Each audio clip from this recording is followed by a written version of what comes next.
5 a.m. Tuesday.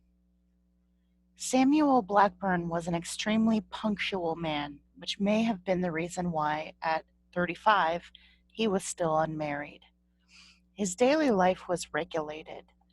When he was at home, by the fine old Seth Thomas clock on the mantel of the comfortable frame house at 30 Fairgrounds Avenue, where he lived with his mother, Maud Blackburn was just as punctual as her son.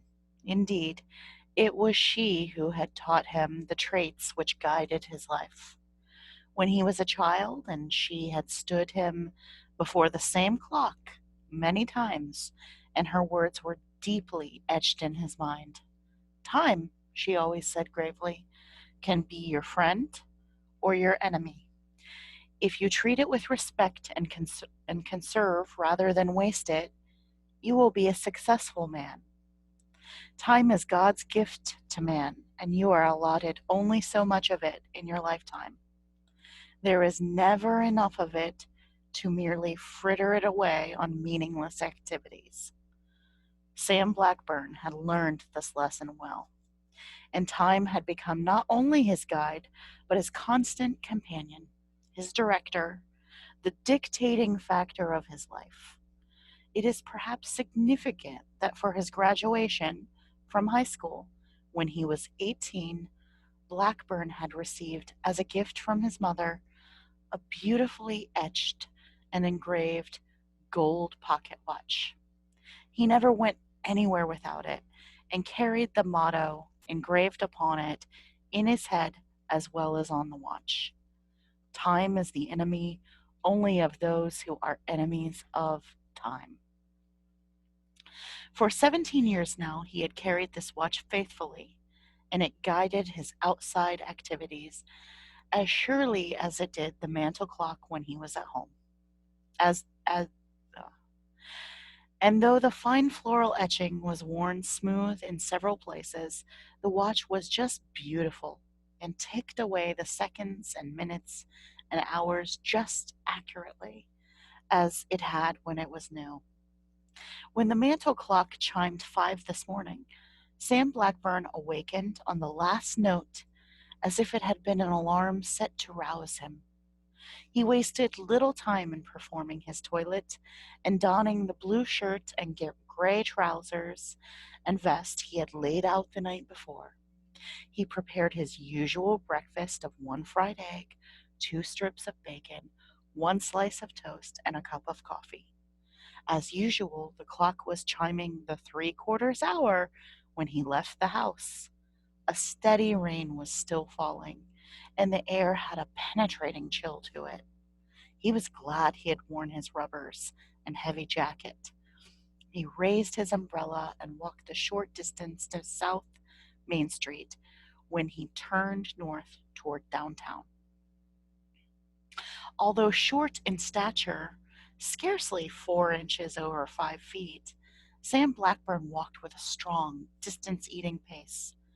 Each working day for the past 8 years, he had walked to and from his job at the Barney and Smith Car Company, almost 2 miles distant. He had never been late to work, nor had he ever arrived more than 3 minutes early, giving himself time to remove his coat, get into his coveralls, and start his painting of the interiors of new railroad coaches.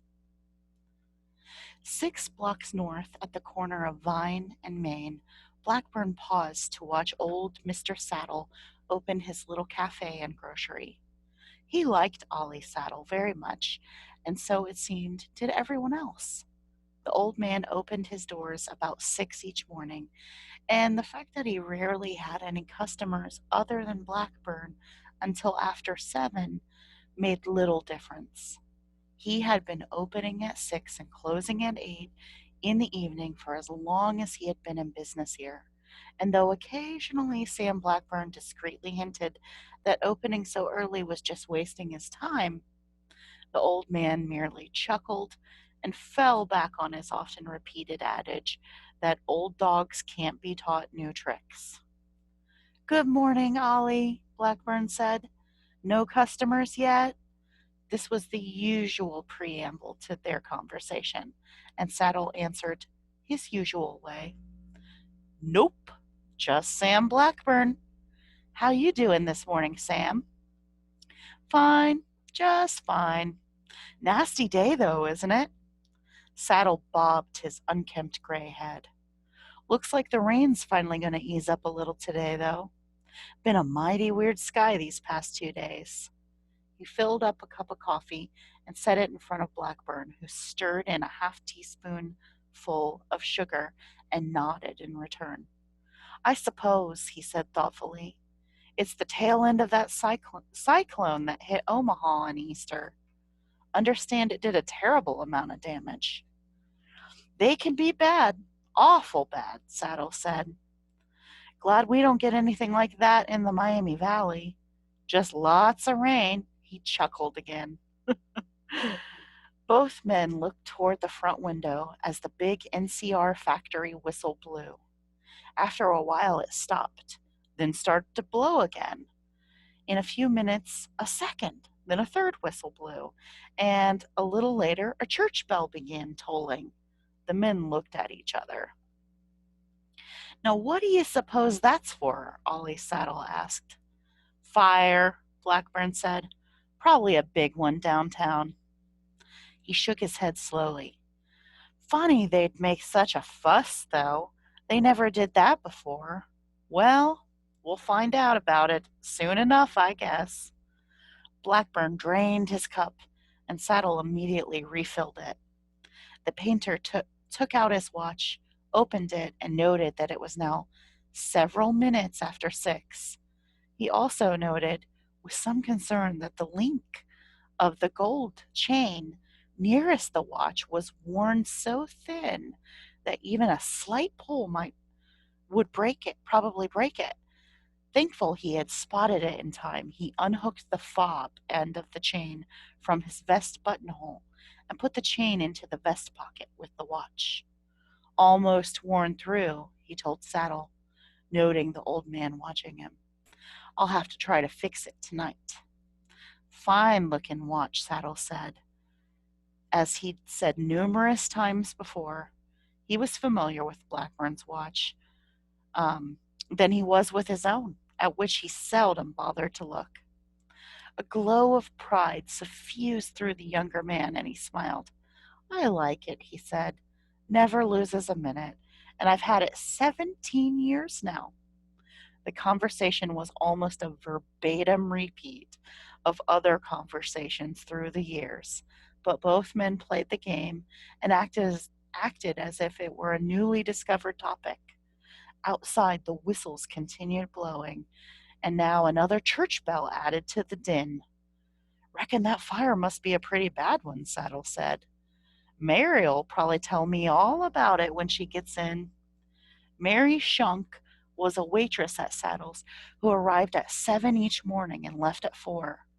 As a result, Blackburn had never seen her, but he knew her well from Ollie Saddle's frequent references to her and her husband, Ed, a barber in the downtown arcade. I expect she'll probably know what happened, Blackburn agreed. Ed'll probably call her, or she'll call him, then she'll tell you, and tomorrow morning you can give me the whole story. He finished drinking the second cup of coffee, put a nickel on the counter, and took out his watch again. It was 6:00 a.m., and he was right on time. At the door, he turned and tossed a wave to Saddle. So long, he said. Don't do anything I wouldn't do. What wouldn't you do, Sam? Said the old man, smiling. That was the way they parted every working morning. 5:15 a.m. Tuesday. When James Porter brought the team and wagon to the house, the water was within a quarter of an inch of running across the porch and into the kitchen. He had to talk reassuringly to the horses and keep a tight grip on their bridles to keep them under control. Out in the barn, he had opened the door to let the cows out, except for the pair tethered to the rear of the wagon. These two were his best producers, and he had decided to save them if at all possible. The others would have to fend for themselves. The pair of Holsteins strained and tugged at the thongs, holding them to the tailgate of the open wagon. The cold water was already swirling about their udders, and their eyes rolled in fear, and they bellowed and grunted constantly. Ida was standing on the porch with a lantern, and the girls, 16-year-old Flossie, 12-year-old Goldie, and 10-year-old Shirley, clustered near her. Shirley was crying. Harold came outside carrying an armload of blankets, which he dumped on an old chair on the porch. You all right, Jim? Ida asked, putting a hand on his arm as he tied the reins securely to the porch post. You're all wet. You'll catch cold. No help for it, he said shortly, then squeezed her hand to take the sting out of the reply. Don't worry. We'll be all right. Ground's higher on Troy Pike. We'll be all right. We gathered a lot of things to take along, Papa, said Flossie. She was a tall, pretty girl with long, straw-colored hair. Her cheeks were flushed with excitement, and she didn't seem at all frightened. We stacked 'em up in the kitchen. She turned to re-enter the house, but Porter stopped her. No. He shook his head vigorously. Weight of us 6 in the wagon's going to be enough for Tom and Belle as it is. They're going to have a hard time pulling us through the muck and water. We got no time to waste. Everybody in the wagon. Come on, Cheryl, you first. He picked up his youngest daughter under his arms and swung her into the wagon bed. Now you crouch down here and hold on, he ordered. We'll get some blankets to cover you and keep you a mite warm.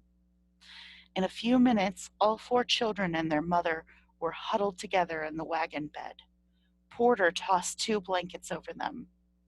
These'll get wet, but at least they help keep off the rain a little. The children seemed to find a comfort in the closeness, and their fear subsided somewhat. The cows stood dumbly behind, occasionally jerking at their tethers, but no longer crying out and apparently resigned to getting very wet. Porter entered the house a last time and blew out the lamp. In the darkness, he clutched his chest as a sharp pain stabbed him. It faded away quickly as he went out, closing the door after him. The water was on the porch now and just beginning to trickle over the door sill and into the kitchen. All set back there, he called, taking his seat. All set. Here we go now, he said. We'll be safe in Dayton. He whacked the reins against the horses' rumps. Gee up! Tom and Belle strained against the drag of the water and mud, and the wagon lurched and began rolling. They were on their way to safety.